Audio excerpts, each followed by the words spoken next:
Skoda are prone to creating a new model. There aren't all that many survivors from the current lineup.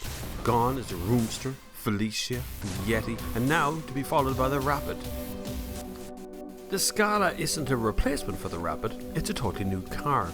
The Scala is actually longer and wider than the Kia Ceed, Hyundai i30 and the Renault Megane, so it's not small. This is the first Skoda model based on the Volkswagen Group's MQB-A0 platform, which is shared across the whole group. This should make the car more affordable.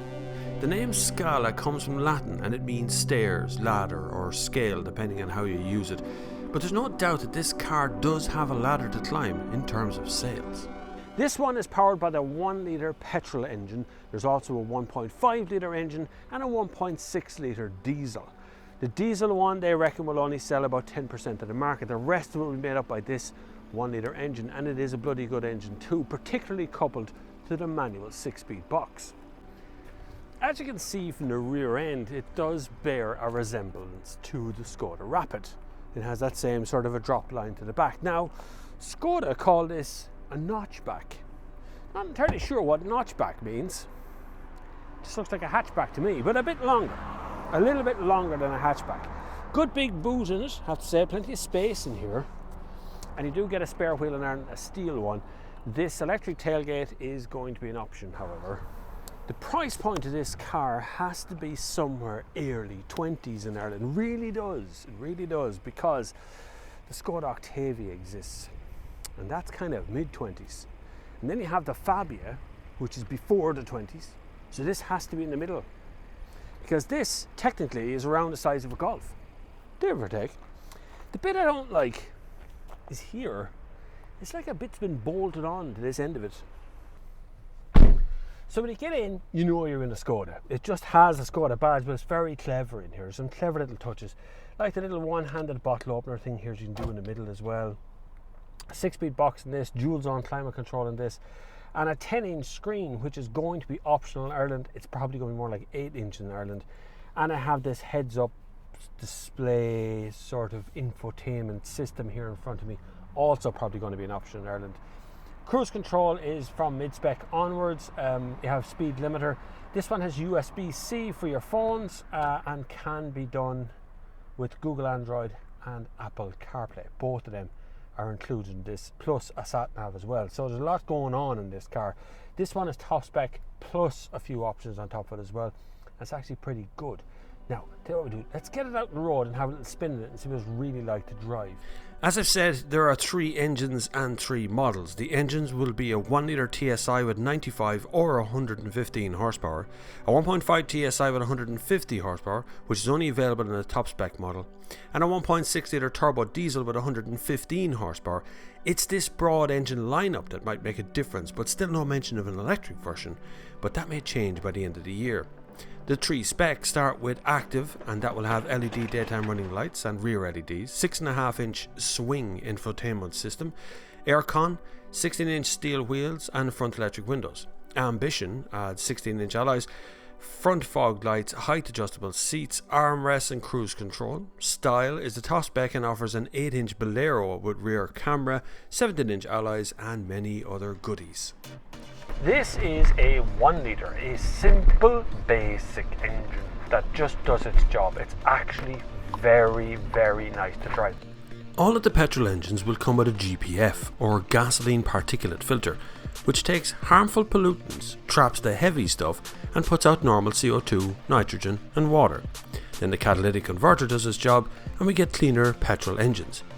But it remains to be seen if this will drive the price up. It has to be in around the 21 grand mark. It can't be more expensive than that, because market forces is going to drive the price of this car down again. That becomes a problem straight away. So what are you going to get for your 21 grand? Well, probably not a whole lot, to be honest with you, car, but you can buy this engine that I'm driving around in for that kind of money. The 1.5 will be a little bit more expensive and the diesel will be a little bit more than that. I'd say the range will probably top out around the 27 to 28 grand mark, somewhere in that region. Has to for the diesel ones. A lot of kit involved in the top spec one. Not very much in the bottom spec one, but you're still going to get the handling, which is what I like in this car. The seating position is very good.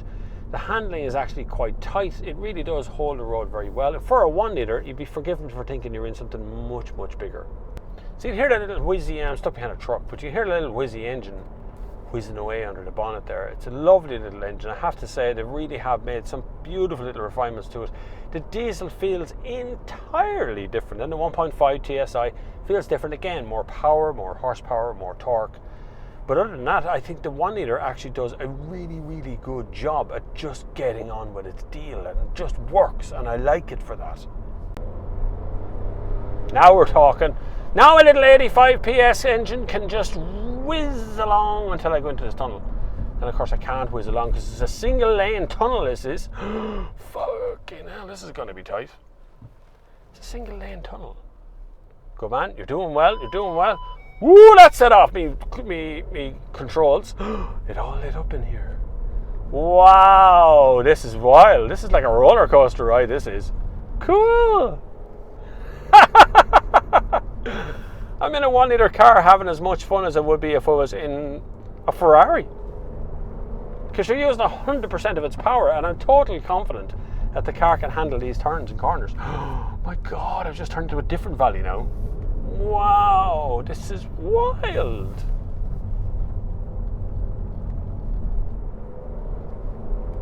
Let's test the limits. See what I mean? 100% of its power is being used now. And you can see the cornering ability, the handling ability of the car is actually very good. And it's on these kind of weird surfaces they have here, this sort of asphalt stuff that they use over here a lot. And when you turn in, it's fairly crisp. It actually handles well through those corners, no matter what you throw at it. There's a massive switchback going up here right now. Here it is. We're going to turn in. We're going to turn in tighter. We're going to hold that corner, hold it, hold power back on, and she just rounds that corner, no problem. It's an amazing little car. It's actually not that little a car. It's actually quite a big car. This could end up being a future version of Golf 8. When you think about it, it's around the same size, same sort of chassis setup, that MQB being used again. It is a very pleasant little car to waft about in. The very tight handling comes from the optional Sport chassis control. This means the Scala can firm up the suspension through the corners while in sports mode. This will be on sale in Ireland from June, so you'll be able to see it in your dealerships from around then, somewhere in that area. Like I said, I don't actually have the official prices yet, but you can expect to be a shade over 20 grand for the entry level one, but don't buy that one. Buy the mid-spec one. Mid-spec is going to give you the better options, a better few bits and pieces, and the car will be worth more in the future. Buy it in 1 litre in a manual preferably. The DSG box is fine, but it actually suits the diesel a little bit more than the petrol one. I like the petrol automatic as well. You can have this 1 litre in a DSG box, which would be, if you live in a city, that's the one to go for as well. We'll definitely hear an awful lot more about Scala before the end of this year, without a shadow of a doubt. Hopefully you've learned everything you need to know about the Skoda Scala for the near future. Maybe not necessarily for your market, but you certainly did for Ireland, which means I should have deserved a subscribe from you at this point. You know, if you hit the little red button and click the little bell beside that, what happens is you get a notification whenever I do the Sunday service, which happens every Sunday. Don't forget that. Ooh, that's a big corner. I often try to put my smug face on these kind of things, but it doesn't always work out. I don't know what that says over there. Sorry if it's offensive. No profit over homeland. Anyway, I'm quite smug about the look of this car. I really do enjoy this little car. I do wish it all the best when it goes on sale in Ireland. I think it should find many a good home in Ireland, because it's a clever car again from Skoda, back to being that simply clever tag that I quite like. I'm going to pull over and do a bit of sightseeing without cats this time. Hopefully you have enjoyed this review and you have clicked the subscribe button. If at any time you've got a question, you can hit me on bobflav@thenextgear.com, or get your questions in for the Sunday service, which happens every Sunday on this channel. So click the subscribe button, click the bell button, and we can just be best friends from there on out. So until the next time, I will see you on the far side. Should the handbrakes on? Roll away. Let's go and have a look at it. Shut up! I can't turn the engine off because it turns off the sat nav. I don't know where I am then, and that's it. Ooh.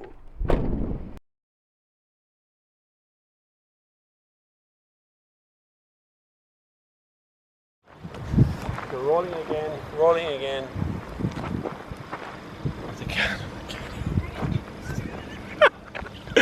Scoochie. Scoochie, scoochie. That's still rolling, yeah.